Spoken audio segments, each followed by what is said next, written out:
बहुत सारे कॉजेज़ और इनिशिएटिव्स के साथ मैं जुड़ी हुई हूँ, लेकिन किन्नर समाज के बहनों के साथ पहली बार ऐसे एक इनिशिएटिव में जुड़ने का आज मौका मिला। थैंक यू शगुन जी। ऐसा कभी सोचा ही नहीं कि ऐसे जुड़ने का एक मौका मिलेगा मुझे, लेकिन यहाँ आके प्राउड से ज़्यादा मैं थोड़ी दुखी हो गई हूँ ये सोच के कि एक इंसान को अपने हक के लिए कितना लड़ना पड़ता है। तो मेरी भगवान से और मेरी इस समाज से यही उम्मीद है और प्रार्थना है कि इन लोगों को इनका हक मिले। जैसे बाकी दो जेंडर्स हैं, वैसे ही हमारे थर्ड जेंडर की बहनों को जैसे वो रहना चाहते हैं वैसे उन्हें रहने का मौका दिया जाए। उन्हें इंडिपेंडेंट रहने का, इमोशनली, फाइनेंशियली, हर तरीके से रहने का हक है। अगर हम उनको काम नहीं देना चाहते तो वो लोग कैसे अपने आप को फेंड करेंगे, किस तरीके से रहेंगे, किस तरीके से कमाएंगे। ज़रा सोचने का, we have to think about this. बहुत ज़रूरी है ये सोच। और अगर इंसान, आई डोंट नो, मैं I am loss of words today because Shagun ji की यही एफर्ट्स हैं कि इन लोगों को कैसे इंडिपेंडेंट बनाया जाए। So I think along with micro needling, along with permanent makeup, इच्छा है उनकी खूबसूरत होने की। वो कोशिश कर रही है कि ये लोग सीखें भी, और इन लोगों को मेकअप की ज़रूरत होती है अपने आप को एक तरीके से दिखाने के लिए। तो शायद इसके द्वारा वो अपने आप को फाइनेंशियली इंडिपेंडेंट बने, ये लोगों पे भी मेकअप करें, पैसे कमाएं, खुद पे भी करें। लेकिन इससे ज़्यादा आफ्टर ऑल दिस मैं यही कहना चाहूँगी कि ये समाज की जो हमारी बहनें हैं वो खुश रहे। कोई ऐसे एक मिरेकल हो जो हो जाए ताकि इनको अपने हक के लिए इतना लड़ना नहीं पड़े। बस इतना ही कहना चाहूँगी। शगुन गुप्ता फाउंडेशन ने जो इनिशिएटिव लिया है वो कितना ज़रूरी मानती है? आज यहाँ आने से पहले मैंने ये सोचा ही नहीं था कि ऐसी कोई इनिशिएटिव हो सकती है। सच में मैं बहुत से इनिशिएटिव्स के साथ जुड़ी हुई, जैसे मैंने अभी बताया, women empowerment, PETA animals, Nirbhaya for the safety of women, Mumbai police, हर एक, मतलब बच्चों के लिए, बूढ़ों के लिए, महिलाओं के लिए, जानवरों के लिए। लेकिन ऐसे कोई इनिशिएटिव हो सकती है मैंने सोचा ही नहीं। और ऐसी कम्युनिटी हमारे सामने है, हम इन लोगों को देखते हैं और मैंने सोचा नहीं। इस बात पे मुझे गम है कि मैंने क्यों नहीं सोचा। और आज थैंक्स टू शगुन जी मैं ऐसे इनिशिएटिव के साथ जुड़ी हुई हूँ। और मैंने चांदनी जी से वादा किया है कि जितना हो सके मैं कोशिश करूँगी इन लोगों के हक के लिए लड़ने की, जितना हो सके। मुझे पता नहीं मैं क्या करूँगी, but I will definitely try to the best of my ability how to help them so that they get equal rights just like the other two genders. Thank you so much. तो शगुन ma'am, आपसे जानना चाहूँगा कि इस तरह से Isha ma'am ने कहा कि बहुत सारे इनिशिएटिव लेके आइए, लेकिन ये इनिशिएटिव में वो आपके साथ जुड़ना चाहेंगे। तो जब ईशा जी का नाम किसी इनिशिएटिव से जुड़ेगा तो आपको लगता है कि जो मेरा समाज है उनका हौसला भी बढ़ेगा इस चीज़ से? और अगर थोड़ा सा आपके इनिशिएटिव के बारे में बताया हमारे। ये डेफिनेटली बहुत आपने कहा है कि ईशा जी अगर हमारे साथ जुड़ी है शगुन गुप्ता फाउंडेशन के साथ, वो किन्नर समाज के लिए कितना प्रभावित होगा उनके लिए और कितना उत्साहदायक होगा। तो आज जैसे कि वो आई हैं और मैं देख रही हूँ कि किन्नर समाज जो है उनकी जो हंसी है, उनके अंदर जो गुलाब खिल रहे हैं देख के कि हमारे साथ ईशा जी बैठी हैं, तो आई थिंक बहुत कह सकते हैं कि इसका काफ़ी इम्पैक्ट गिरेगा, गहरा इम्पैक्ट गिरेगा और इन्हें उत्साह और मिलेगा। उत्साह मिलने से इंसान आगे बढ़ता है, करेज आता है, फाइटर बनता है। तो मैं बहुत बहुत आभारी हूँ ईशा जी की भी। वो आज उनको ये बहुत एक टची फीलिंग आ गई है यहाँ आने से। और रही किन्नर समाज की बात, शगुन गुप्ता फाउंडेशन जो है वो बहुत ऐसे जगह पे जाकर पहुँचती है जहाँ पे कोई नहीं पहुँच सकता है। तो हम ऐसे जगह पे जाकर हमारी फाउंडेशन काम करती है जहाँ पे बहुत दुख है। आज जैसे कि बताया गया है कि हमारी इन बहनों को राइट्स नहीं मिल रहा है, इक्वल राइट्स नहीं मिल रहा है। क्यों नहीं मिल रहा है इक्वल राइट्स? वो भी ऐसे ही इंसान है जैसे हम हैं, हमें भी सेम दर्द होता है, उन्हें भी सेम दर्द होता है। वही खून उनकी रगों में बह रहा है, वही खून हमारी रगों में बह रहा है। फिर क्या कारण है जो उनको इस तरीके से समाज में असम्मान दिया जा रहा है, उनके साथ बुरा व्यवहार किया जा रहा है, उन्हें नौकरियों पे नहीं रखा जा रहा है। हॉस्पिटल्स में जाते हैं तो वहाँ से उन्हें क्या कहते हैं, उन्हें इलाज के लिए एक्सेप्ट नहीं किया जाता है, निकाल दिया जाता है और कई तरह के कठिनाइयों से उन्हें गुजरना पड़ रहा है।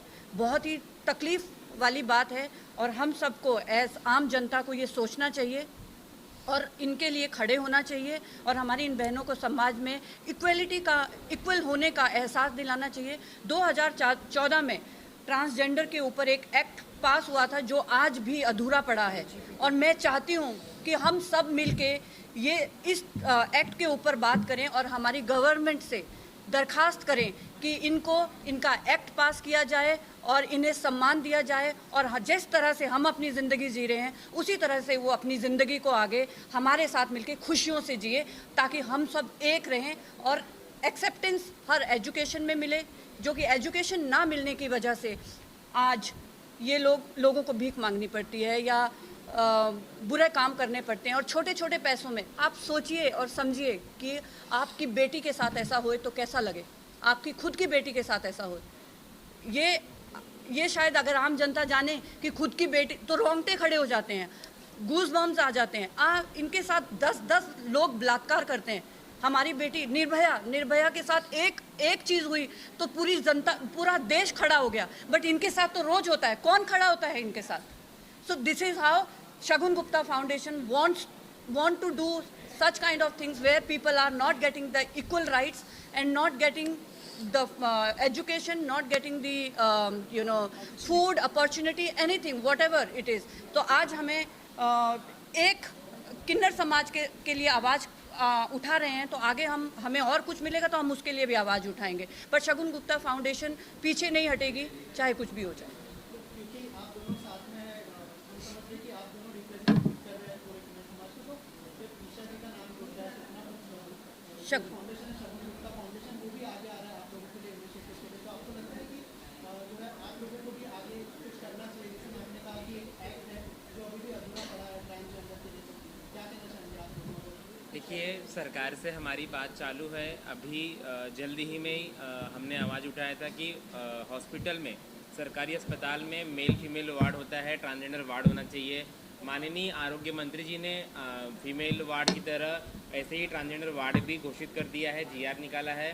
सेम अभी हाउस में डिप्टी CM अजित पवार जी ने आवाज़ निकाला, जो हमारे लिए बेसिक चीज़ होती है, हमारी राशन कार्ड, ID, पेंशन, उसके लिए भी उन्होंने बात उठाया है। मैं आज शगुन फाउंडेशन के बारे में एक ही बात बोलूँगी, वो समाज के लिए एक बहुत ही बड़ा बात होगी। हमने महाभारत देखा होगा, महाभारत में जब द्रौपदी का चीरहरण हो रहा था तब श्री कृष्ण जी खुद उपस्थित होकर वहाँ पे द्रौपदी को साड़ी भेंट देकर उनकी इज्जत को बचाया था। आज उसी तरीके से आज शगुन फाउंडेशन हमारे पूरे किन्नर समाज को साड़ी भेंट देकर हमारी इज्जत की लड़ाई के लिए आज सामने आई है। उनके साथ साथ उनके ईशा कोप्पिकर जी, मैं इनसे निवेदन करूंगी कि यह प्रेम, यह भेंट हर समय हर साल रखिएगा और हमारे समाज के लिए आपके एक प्रयास से हमारी पूरी बहनों के जो चेहरे पे हंसी है, गुलाब है, तो पूरे साल रहेगा। जय हिंद, जय महाराष्ट्र। सिस्टम में लड़ाई लड़ने के लिए हमें सिस्टम में उतरना पड़ता है, तो क्या इस तरह की कुछ तैयारी और क्या ट्रांसजेंडर को वहाँ पर उतरना चाहिए? पॉलिटिक्स की बात कर रहा हूँ। नहीं, पॉलिटिकल्स नहीं है। मेरा नाम चांदनी शेख है, मेरी समाज विकास केंद्र प्रोजेक्ट डायरेक्टर।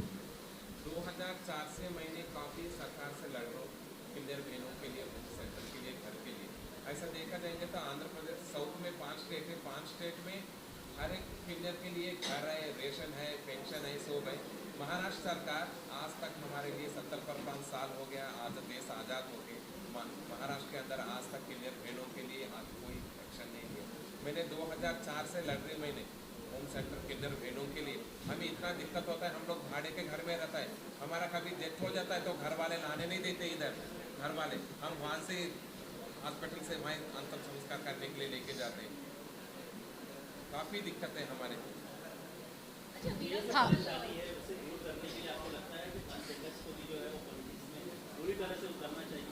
पॉलिटिक्स से उतरने से जब सरकार हमारा जो फंड है, तो वो जो फंड है हमारे किन्नर बहनों के लिए पहुँचेंगे तो वो बहुत हो गया। बेसिक्स तो मिले पहले, पॉलिटिक्स बाद में ना। पॉलिटिक्स बाद में है। हाँ, पहले सिस्टम में basics तो हमको मिले। हक मिले, पॉलिटिक्स तो बाद में है। बाद में आ गया। पहले हक तो मिले, पहले हमारा जो किन्नर बहनों का हक है वो तो मिले। बाद में पॉलिटिक्स। हाँ, नहीं देखिए, मैं यहाँ पे एक बात करना चाहूँगी कि सबसे बड़ी बात किन्नर समाज में सबसे बड़ा दुख ये होता है कि जब आप एक एज एन किन्नर जन्म लेते हो किसी परिवार में, तो माँ बाप आपको घर से निकाल देते हैं या एक्सेप्टेंस नहीं रहती है। ये एक सबसे बड़ा मुद्दा यहाँ पे है कि माँ, जिसके लिए एक माँ एक शब्द खाली माँ नहीं है, माँ का मतलब है आपका वजूद। जब आपके घर आपका परिवार आपको ठुकरा देता है और माँ एक जननी है, माँ एक मतलब माँ एक ताकत है, एक शक्ति है। जब आपके घर में इस तरह का कोई बच्चा पैदा होता है, मैं चाहूँगी कि परिवार में अगर ऐसा बच्चा है और ऐसी कोई प्रॉब्लम है या कोई इश्यूज है, तो परिवार को गठबंधन की तरह उसको बाहर नहीं फेंकना चाहिए। मैं परिवार से ये गुजारिश करती हूँ कि अगर ऐसा कोई बच्चा पैदा हुआ जहाँ पे आपको लगे कि वो किन्नर है, तो उसे एक्सेप्टेंस पूरी मिले और किसी भी माँ बाप को शर्मिंदगी महसूस नहीं होनी चाहिए। अगर ये चीज़ हमारे देश में एक्सेप्ट हो जाए तो आई थिंक किन्नर समाज में ये दुविधा और ये दुख नहीं आएगा। बट अगर ऐसा होता भी है तो आगे हमारा देश बैठा है उनको संभालने के लिए। हम देश अपने समाज से, अपने पॉलिटिकल भाइयों से यही कहना चाहेंगे, मिनिस्टर से यही कहना चाहेंगे कि इनके लिए इनका एक्ट पहले जो 2014 में उठाया गया था, जिसके बारे में घोषित किया गया था, उसको पूरी तरह से एग्जीक्यूट किया जाए और इनको एक सही उनको एक उत्साह मिले उससे, तो ताकि ये फाइट कर सके। और रही बात आपके पॉलिटिक्स की, डेफिनेटली जो दिमाग हमारी किन्नर बहनें रखती हैं, जो आर्ट उनके अंदर है, वो शायद आम आदमी में भी नहीं है। तो अगर वो पॉलिटिक्स में उतरती हैं तो डेफिनेटली उनके पास काफ़ी इंटेलिजेंसी है देश को चलाने के लिए। डेफिनेटली उनको आगे आना चाहिए और हम उसे एक्सेप्ट करेंगे सभी। और आज की डेट में जजेस हैं, आज की डेट में हमारे पास सामने बैठे वकील हैं, तो किन्नर समाज प्रोग्रेस कर रहा है, ऐसा नहीं है कि प्रोग्रेस नहीं कर रहा है। बट कुछ पिछड़ा किन्नर समाज है जो अभी आगे नहीं बढ़ा है। हम उनके लिए यहाँ आवाज़ उठाने आए हैं कि वो हमारे साथ जुड़े और अपने आप को अपलिफ्ट करें, क्योंकि बहुत सारे किन्नर लोग हैं आज भी जो परिवार में रहकर भी काफ़ी आगे तक पहुँचे हैं। बट ये जो एक परिवार है यहाँ का किन्नर समाज में जो पिछड़ा हुआ है, जो अभी भी अपने आप से ऊपर नहीं पहुँच पाया है, तो उसके लिए हम काम कर रहे हैं। और आज आई थिंक कुछ ही समय बाद 2, 4, 5 साल में डेफिनेटली कहीं ना कहीं ये पहुँच जाएंगे। या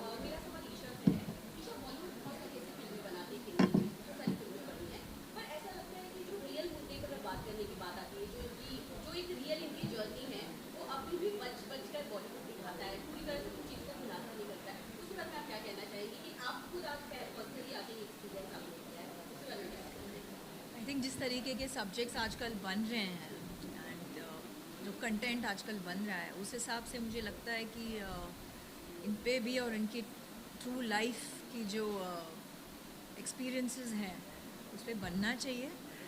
बट इससे ज़्यादा मैं यही कहूँगी कि इससे इनका क्या फ़ायदा है। मैं बस यही चाहूँगी कि इनका कुछ फ़ायदा हो। बस लोगों को दिखाने के लिए तो बहुत से टॉपिक्स है, बहुत कंटेंट है, उससे इनका क्या फ़ायदा है। पर ये माना जाता है कि बॉलीवुड की जो फिल्में बनती है, ये कहा जाता है कि जो रियलिटी बेस्ड चीज़ें होती हैं वो कहीं ना कहीं लोगों की सोच में फर्क लाता है। तो इसकी वजह से इस चीज़ों पर जब फिल्में बने तो कहीं ना कहीं बेहतर होगा कि शायद लोगों की थॉट अगर थॉट प्रोसेस चेंज हो और अगर उनको उससे इनको फ़ायदा है तो ज़रूर, but it has to be call to action, that's all. अगर मुझे इस बात की गारंटी है कि कोई 100% फ़ायदा होने वाला है तो मैं ज़रूर मेरे फ्रेटर्निटी से अपील करूँगी कि ऐसे कोई एक सब्जेक्ट पे ट्रू लाइफ जो इनके एक्सपीरियंसेस है और इनकी जो दुविधा है, इनकी जो लाइफ है, इसके ऊपर आप एक स्टोरी बनाएं। ज़रूर प्ले करना चाहूँगी इसमें कोई ना कोई किरदार। Of course I won't be able to play the transgender, but somebody will have to play it, but I will definitely play some character in it. It's not actually this, it's not about entertainment here, it's about how we can give them their rights, which is most important. That is what we have to address today, more than entertaining. Thank you. Thank you. आपको पूछ